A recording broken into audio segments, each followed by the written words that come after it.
बिस्मिल्लाहिर्रहमानिर्रहीम अस्सलामु अलैकुम। अभी हम स्टार्ट कर रहे हैं बेटे लेसन नंबर 4 क्लास 5 जिसका नेम है unforgettable moments of my life. ये इसकी ट्रांसलेशन हम करेंगे इस लेसन के आज, और इस लेसन का नेम है अनफॉरगेटेबल मोमेंट्स। यानी इसकी ट्रांसलेशन जब हम करेंगे, अनफॉरगेटेबल का मतलब होता है बेटे जिसे भुलाया ना जा सके, ठीक है। यानी जिसे हम ये भी कह सकते हैं कि नाकाबिले फरामोश, ये वाला वर्ड भी इसके लिए यूज़ होता है। यानी ना भुलाए जा सकने वाले। मोमेंट्स होता है लम्हात, ठीक है, पल। ऑफ माई लाइफ, ऑफ मतलब होता है का, की या के। यहाँ हम कहेंगे के। माई लाइफ मेरी ज़िंदगी, यानी मेरी ज़िंदगी के ना भुलाए जा सकने वाले लम्हात, या हम इसको ऐसे भी कह सकते हैं कि मेरी ज़िंदगी के नाकाबिले फरामोश लम्हात। दोनों तरह से इसको हम ट्रांसलेट कर सकते हैं इस लाइन को। इस लेसन की गेटिंग स्टार्टेड में लिखा हुआ है बेटे कि look at the first picture. इस पहली पिक्चर को देखें, यानी ये पहली पिक्चर है ये वाली, और ये वाली जो है ये दूसरी पिक्चर है, ठीक है बेटा। तो कहता है look at the first picture, पहली पिक्चर को देखें। इट शोज़ दैट, ये दिखाती है कि ट्रीज़ आर होम, के जो दरख्त हैं वो क्या हैं, वो घर हैं। किसके लिए? टू मैनी एनिमल्स, बहुत सारे जानवरों के लिए। ऑन द अदर हैंड, दूसरी तरफ। ऑन द अदर हैंड का मतलब दूसरी तरफ। ट्रीज़ प्रोवाइड ह्यूमन्स, दूसरी तरफ जो दरख्त हैं वो मुहैया करते हैं, यानी क्या, इंसानों को विद ऑक्सीजन, यानी ऑक्सीजन मुहैया करते हैं। ट्रीज़ यूटिलाइज कार्बन डाइऑक्साइड, ठीक है। और दूसरा ये है कि जो दरख्त हैं वो इस्तेमाल करते हैं क्या, कार्बन डाइऑक्साइड गैस, ठीक है, टू रिड्यूस, कम करने के लिए, एयर पोल्यूशन, हवा की आलूदगी को। ठीक हो गया बेटे। एक तो ये इंसानों को ऑक्सीजन मुहैया करते हैं, और दूसरा ये कार्बन डाइऑक्साइड गैस को यूटिलाइज करते हैं, यानी इस्तेमाल करते हैं, और हवा की आलूदगी को कम करते हैं।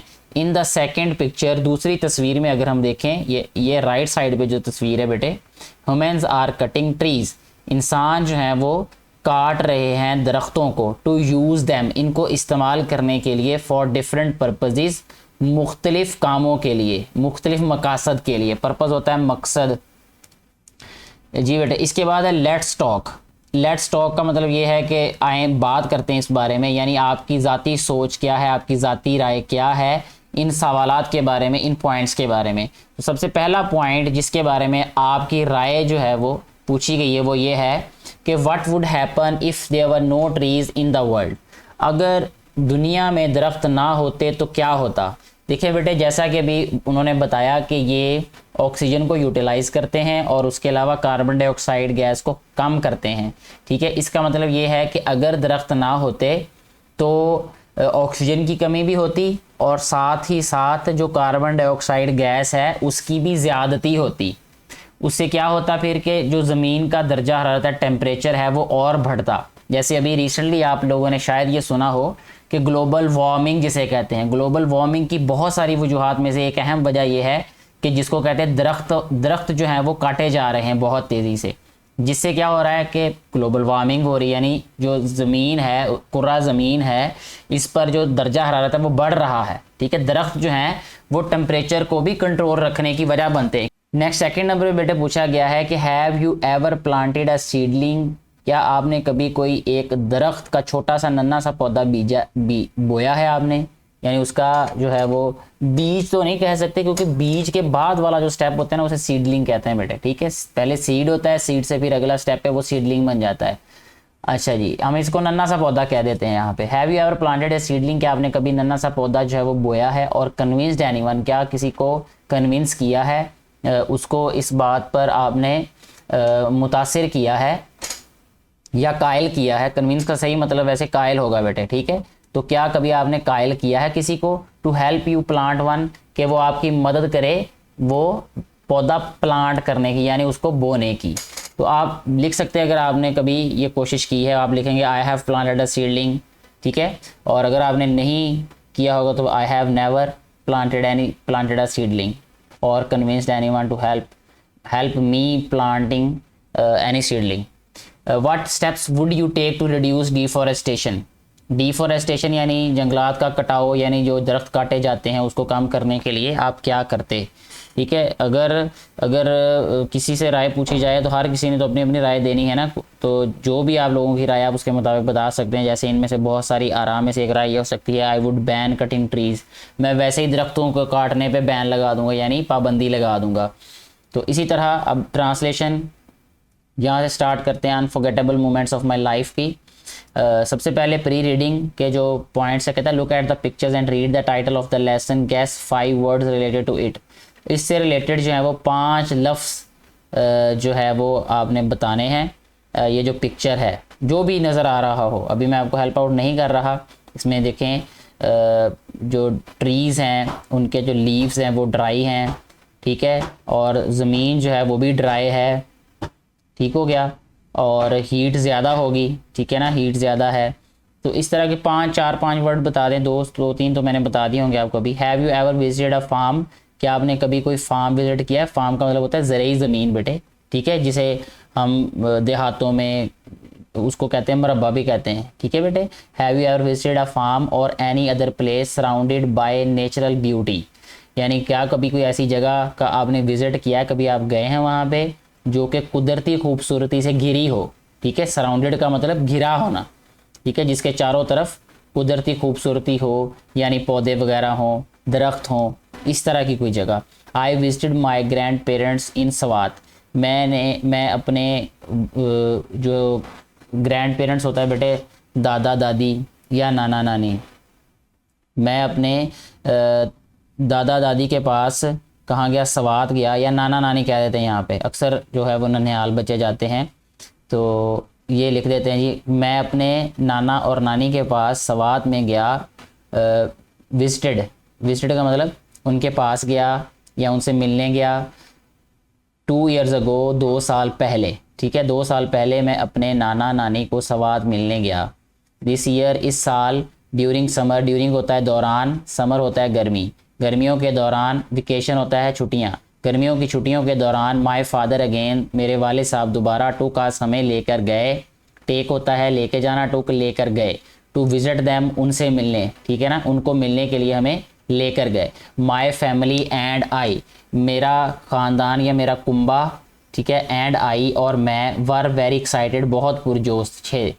अबाउट दिस विजिट, इस सैर के लिए, ठीक है, इस सैर के लिए मैं और मेरा कुंबा बहुत ज़्यादा पुरजोश थे। बिकॉज, क्योंकि माय ग्रैंड पेरेंट्स, मेरे नाना नानी, ग्रैंड पेरेंट्स फार्म हाउस, मेरे नाना नानी का जो फार्म हाउस है, वाज अ मार्वल, वाज था। फार्म हाउस बेटे कहते हैं कि जो खेतों के दरमियान में घर हो, ठीक है, खेतों के पास घर, उसको फार्म हाउस कहते हैं, या खेतों के अंदर घर बनाया हो। अक्सर लोग जो हैं वो गांव देहातों में अपनी जो ज़रई ज़मीन होती है, ज़रई रकबा होता है ना, उसमें घर बनाए होते हैं उन्होंने, तो उसको फार्म हाउस कहते हैं। या ये भी ट्रेंड है कि जो शहरों में लोग रहते हैं, ज़्यादा बड़े कारोबारी हजरात होते हैं, उनके फार्म हाउस होते हैं, ठीक है, उन्होंने ज़रई रकबे के अंदर एक रहने के लिए घर बनाया होता है, जिसमें अक्सर वो छुट्टियों में जाते हैं, तो उसको फार्म हाउस बोलते हैं बेटे। वाज क्वाइट, वो था। क्वाइट अ मार्वल, मार्वल का मतलब बेटे होता है अजूबा। मार्वल बेटे अजूबे को कहते हैं। Farm house was quite a marvel, ये एक अजूबा था। इट हैड टॉल डेंस, इसमें थे लंबे, टॉल होता है बेटे लंबे, डेंस होता है घने, ट्रीज दरख्त, इसमें लंबे घने दरख्त थे। विद एन एग्जॉटिक, विद के साथ, एन एग्जॉटिक, एग्जॉटिक बेटे कहते हैं कि अजीब, ठीक है, अजनबी जिसे आप जानते नहीं हो, ठीक है, अजीब इसको हम कहेंगे यहाँ पे। विद एन एग्जॉटिक, लश, ठीक है ना, लश कहते हैं सरसब्ज को, ठीक है, ग्रासी घास वाले, फ्लोर, फ्लोर कहते हैं ज़मीन को, ठीक है, यानी इसमें अजीब जो थी सरसब्ज घास वाली ज़मीन थी। फेदरी बर्ड्स, परों वाले परिंदे, वर ऑल अराउंड, इर्द गिर्द थे, हर तरफ थे। दैट मेड द सराउंडिंग, जिन्होंने इर्द गिर्द को बनाया था, यानी माहौल को बनाया था, प्लेजेंट खुशगवार, एंड विविड, ठीक है, विविड का मतलब बेटे होता है शोख, ठीक है, यानी एक तो होता है ना कि खूबसूरत बनाया और उसको और शोख बनाया, बड़ा वाज़े बनाया। इसके बाद नेक्स्ट है हमारे पास इसकी जो ट्रांसलेशन हमने करनी है। वह व्हेन वी रीच्ड, जब हम पहुँचे, आई वाज शॉक्ड, मैं हैरान था, टू सी, देख कर, द पुअर कंडीशन, बुरी हालत, पुअर कंडीशन का मतलब बुरी हालत, poor condition of the farm house, farm house की बुरी हालत देखकर मैं बड़ा हैरान था।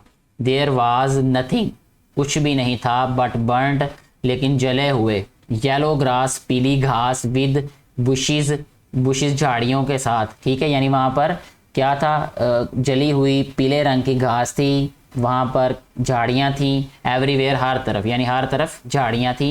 द टाल डेंस, टाल होता है लंबे, डेंस घनी, ट्रीज हैड, जो लंबे घने दरख्त थे, हैड विल्टेड, वो मुरझा गए थे, ठीक है, या सूख गए थे, ठीक है, या कमज़ोर पड़ गए थे।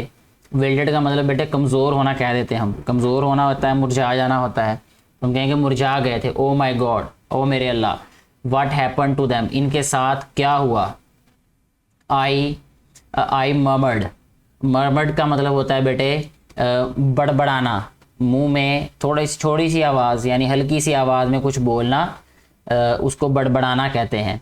तो ये मर्मर्ड कहते हैं इसको। आई रैन इन, मैं अंदर भागा, एंड आस्क्ड, और पूछा, माय ग्रैंड पेरेंट्स, अपने नाना नानी से, द रीज़न बिहाइंड इट, इसके पीछे की वजह, यानी इसकी क्या वजह थी, यानी ये पूछने के लिए वो भागा।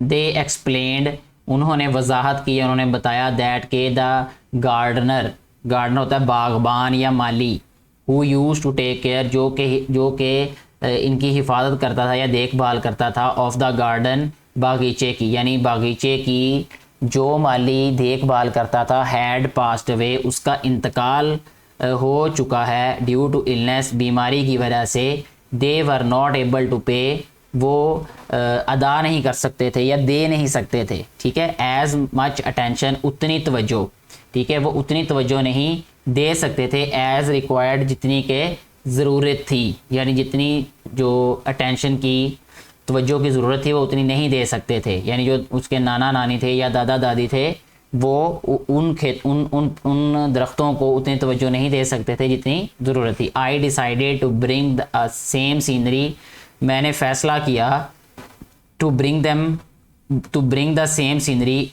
उसी मंज़र को बैक, वापस लाने का, ठीक है, to bring the same scenery back, उस मंज़र को वापस लाने का, with the help of my father, अपने वालिद की मदद के साथ, सिस्टर अपनी बहन की मदद के साथ, एंड ब्रदर्स, और अपने भाइयों की मदद के साथ, यानी मैंने अपने भाइयों, अपनी बहन और अपने वालिद की मदद के साथ उस मंज़र को वापस लाने का फ़ैसला किया, ठीक है जी। इसमें वाइल्ड रीडिंग वाला एक ये वाला क्वेश्चन था ऊपर, why was the writer shock to see the farm house, उसकी जो पुअर कंडीशन थी वो देखकर वो हैरान हुआ। वाइल्ड रीडिंग में कहता है, how do you take care of your plants, आप अपने पौधों की कैसे हिफाजत करते हैं। डेफिनेटली आप रोज़ाना उनको पानी देते होंगे, उनको जो है वो इसके अलावा उनकी देखभाल करते होंगे अच्छे तरीके से, यानी उनको लुक आफ्टर करते होंगे अच्छे तरीके से। I need to have a green thumb, I need to have, मुझे ज़रूरत है, अ ग्रीन थंब का मतलब बागबानी की महारत, ठीक है। अ ग्रीन थंब का मीनिंग आपने बेटे याद रखना है, इसको कहते हैं बागबानी की महारत, यानी मुझे बागबानी की महारत की ज़रूरत है। द वेरी नेक्स्ट डे, अगले ही दिन, ठीक है, वेरी नेक्स्ट डे का मतलब उससे अगले ही दिन। आई रिक्वेस्टेड माई फादर, मैंने अपने वालिद से रिक्वेस्ट की, दरख्वास्त की, to give us different responsibilities, के वो हमें दें मुख्तलिफ ज़िम्मेदारियाँ। रिस्पॉन्सिबिलिटीज़ होता है बेटे ज़िम्मेदारियाँ, डिफरेंट होता है मुख्तलिफ।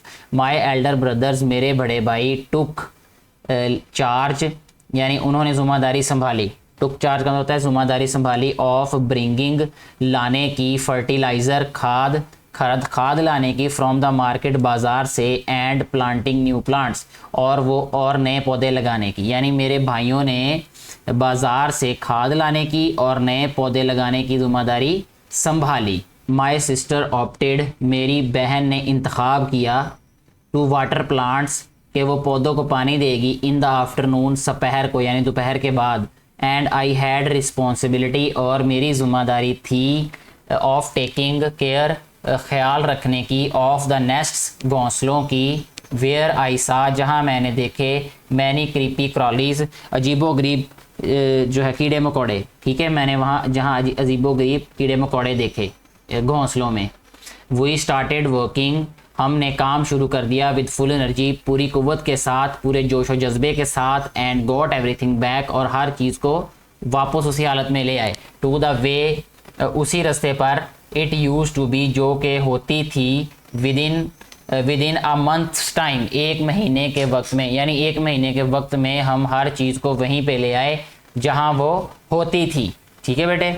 इसके बाद है then we visited Swat valley, फिर हमने वादिये सवात की सैर की। वी वर एक्साइटेड, हम पुरजोश थे, अबाउट द विजिट, सैर के बारे में।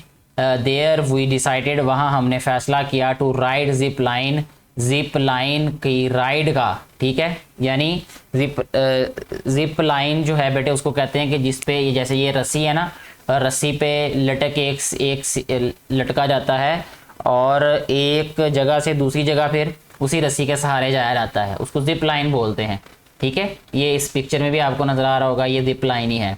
वी डेयर्ड ईच अदर, हमने एक दूसरे को उकसाया। डेयर का मतलब होता है उकसाना, किसी चीज़ के लिए किसी को ज़रा कहना कि भाई ये तुम करके दिखाओ ज़रा। ठीक है, इसको उकसाना ही कहते हैं। फिर वी डेयर्ड, हमने उकसाया, ईच अदर, एक दूसरे को, to try the zip line को ट्राई करने की, to move from one hill to another, के एक पहाड़ी से दूसरी पहाड़ी पर जाए। ठीक है ना, यानी इस बात पर उकसाया कि एक पहाड़ी से दूसरी पहाड़ी पर जाकर दिखाएं।